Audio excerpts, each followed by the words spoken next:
Ano po ang daily habit routine niyo nung nagsisimula kayo at nag-boom ang network niyo? Basic, you know? Basic lang. Alam mo, ang habit ko dati, pare-pareho lang naman sagot ng distributor dito eh. Araw-araw, naghahanap ako ng prospect ko. Wala pang cellphone noon, kaya tawag. Pag break time ko sa office, working ako eh, 8 to 5. Yung 12 to 1 ko, inuubos ko yun sa kakatawag. Inuubos ko kagad yung lunch ko. Magla-lunch lang ako from 12 to 12:15. 12:15 to 1 o'clock, puro tawag yon para mamayang alas 5, may appointment ako paglabas ko. Daily habit ko, nagpo-prospecting, nagdadala ako nung hindi pa ako marunong mag-OPP. Kaya mo lang naman nagagamit ang office pag hindi ka pa marunong mag-OPP. Pag hindi ka pa marunong mag-present mag-isa, your job is to look for prospects na dadalin mo sa office. Bakit? Hindi ka pa marunong eh. Nakadepend ka lagi sa presentation sa office. Pero pag marunong ka na, kahit di mo nadalin yung prospect mo sa office, magkita na kayo sa labas, doon mo na kausapin. Yan ang mga daily habits ko. Naghahanap ako ng mga OPP, naghahanap ako ng marirecruit. Ang lamang ko lang siguro na hindi ginagawa ng karamihan, yung gagawin ko bukas, hindi ko ini-schedule bukas. Yung gagawin ko bukas, nakaschedule ngayon o kahapon pa. Correct. Huwag kang gigising na doon mo palang gagawa, doon ka palang, yung re-recruitin mo, within the day mo rin tatawagan. No. Yung recruit ko ngayon, na nadala ko ngayon sa office, kahapon ko pa tinawagan yun. Huwag na huwag mong gagawin na ngayong katatawag, ngayon mo dadalhin. Kasi pag na-Indian ka, zero ka na. Pag na zero ka, yan ang nagpapatagal sa mga araw mo kung bakit tumatagal ka sa position mo. Zero activity means 0 points. Zero activity means 0 income. Therefore, pag 0 points, 0 income, walang promotion.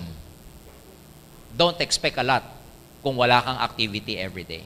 Kaya if you're gonna ask me, every day, may activity ako kasi pinaplano ko the day before.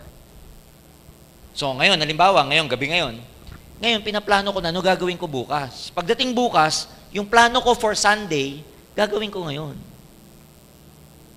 Kunwari yung prospect ko ngayon, kinausap ko na yan kahapon o nung isang araw pa. Ulitin ko, do not make any activity within the day. Plan your activity ahead of time. That will save you a lot of time also. Kaya, yun ang gagawin nyo. Bago kayo kumausap ng prospect, dapat na plano nyo ng ahead of time yun. Correct. Ganun tayo na nagsisimula. Ako naman, sir, share ko lang, ngiti. Oo. Kasi ako, nakasimangot ako lagi eh. So, una kong ginawa, pinaktis ko yung ngiti. Tapos, hi, hello. Simula nun, tapos, nag-gather ako ng, paunti-unti, everyday, marami ako ng mabagong nakakangiti, nakaka-hello, hello. So, siguro, mga third times kami nag-meet uli. So, may palitan na, may conversation na. So, hanggang dumami na yung mga new friend ko, yung mga bagong kakilala. So, along the way, dun na, nakakakuha na ng mga prospect, nakakakuha na, ito, pwede ito medyo hindi pa to. So, hanggang sa dami no, nakakapag-harvest na ako isa-isa ng mga taong pwede ko isama sa business. Yung smile na hindi natin ginagawa ng mga Pilipino, yun ang dapat i-master nyo. Smile. Yung smile na nakaapat yung mata nakangiti. Ganyan. Kasi kanina ko pa sila tinitingnan, nakasimalmal na sila. Oh. Sabi ko, paano kaya maging big time itong mga to? Takot ngumiti. Ang pagngiti, libre, di ba? Alam mo, pag may nakasalubo ka nakangiti sa daan, ngitian mo, ngingiti hindi. Pag sinabi mong hi, sasagot hindi. Pero yung nakasimalmal. Anyway, ang sarap tingnan ng tao pag nakakiti. Parang ang ganda ng buhay niya. Ako, dadagdag ko pa dyan sa daily routine ko. Dumikit kayo sa mga tamang tao. Correct. Daily routine mo, Maganda yun. dikit ka sa tamang tao lagi. Ako ang habit ko nun, Roy, pag pumupunta ako sa office, na Indian ako, wala akong ginagawa, imbis na umuwi ako, doon na lang ako sa office, attend ako ng OPP. Tapos, pag may nakita ako nag-meeting after meeting, nakikisingit ako, kahit hindi ako kagrupo. Ayan, nandun ako, tinitignan ko lang kung paano sila magsimula. Pag may nakita akong crossline ko na ang upline namin, iisa lang naman, Yes. may ka-crossline ako, na medyo may resulta na, dumidikit ako doon, nakikipag-usap ako. So, ang tawag ko dyan, dikit sa tamang tao. Kasi pag dumidikit ka sa tamang tao, part yun ng tinatawag na law of association. Yes. Pag ina-associate mo yung sarili mo sa mga tamang tao, eventually, masasagap mo yung tinatawag na vibration nila. The way they think, the way they speak, habit nila, masasagap mo. And then you become like them. Oo, you become like them. Di ba pinag-aralan nga, pag lagi mong kadikit, chismoso, chismosa, magiging chismosa, chismosa ka din. Correct. Tama yan. Tama, sir. So, dikit sa tamang tao. Mm. Tandaan nyo to, wala rin lang naman kayong gagawin sa bahay, tumambay na lang kayo sa opisina. Dikit na lang kayo sa tamang tao. Mm. Dikit lang, kahit katabi ka lang, nakaganyan ka lang. Oh. Pag tinanong nung katabi mo, bakit ka ba dumidikit? Sabihin mo, basta.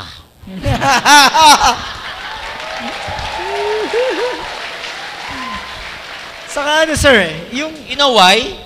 Kasi kahit na hindi nagsasalita, just by observing, sometimes you will learn a lot. Mag-observe ka lang, Sure. dahil matututunan eh. Kaya ako ginagawa ko dati, dikit lang ako, tinitignan ko lang siya.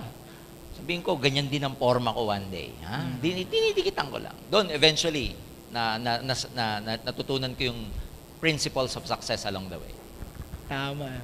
Saka huwag kang Lone Star Ranger, yung laging mag-isa, no? Oo. Dapat may gagamitin yung law of cooperation. Lagi ka nakipag-cooperate. Cross-line, attend ka.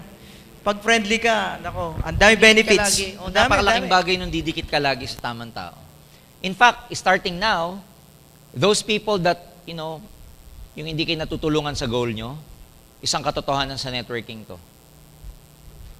Yung mga taong hindi kayo natutulungan, people who keep putting you down, kailangan nyo muna silang layuan. So there are a lot of your friends na kakalimutan nyo muna, pansamantala. Tama. Paano ka makikipagkibigan? Paano ka makikipagkita sa mga barkada na mo lang ibang gawin kundi kantsawan ka? Sige nga, paano ka aangat?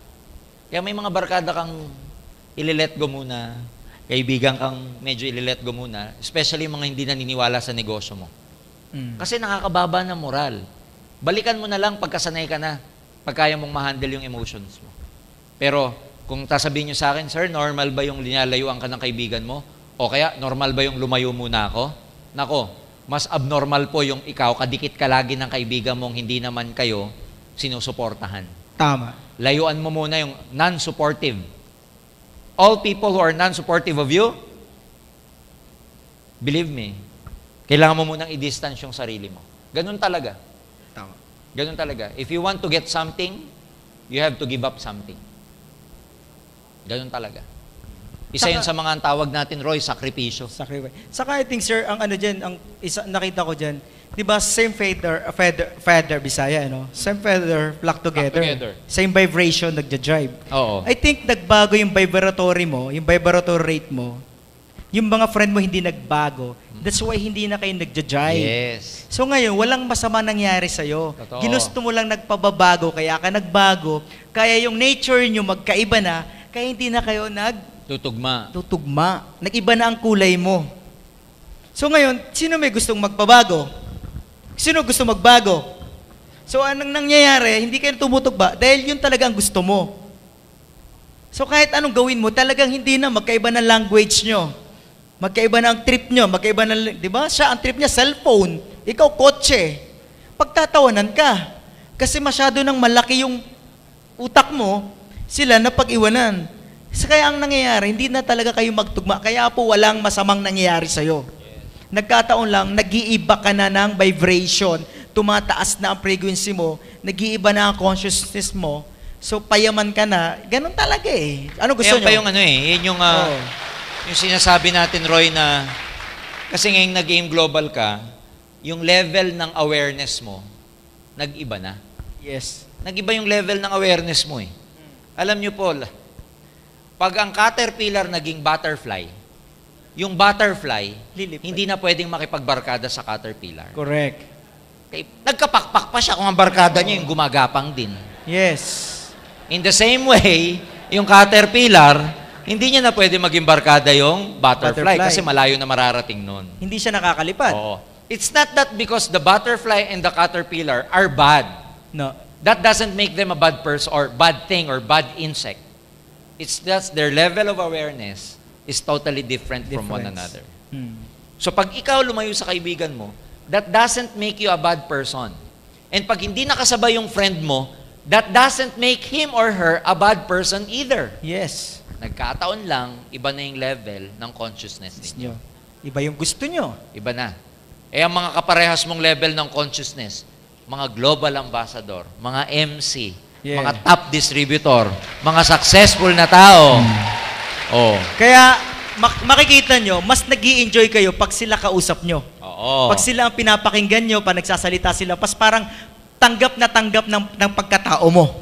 Samantalang, pag naririnig mo yung mga tropa mo dati, parang iritang-irita ka na sa pinag-uusapan nila or sa conversation nila o sa topic nila. Tsaka pagka hindi na pangarap ang topic, hindi Ayun. ka makarelate. Hindi ka na, ayaw mo na. No? Pag ang topic, may illegal wipe, mga ganun, hindi ka na Kasi ikaw naman, sir, pag bumuga ka na naman ng... F4, mga ganun ang Oh, topic, F4. hindi ka makasabay, mga till they ano ba yun? Hindi ko- Please be careful with my heart, Heart. mga ganun.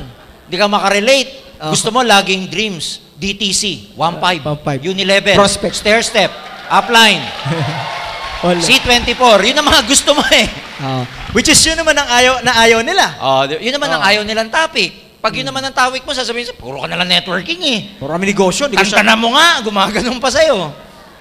Hmm. Magkaiba na eh. Magkaiba. Magkaiba na. So, hindi sila masama or negative. Hindi.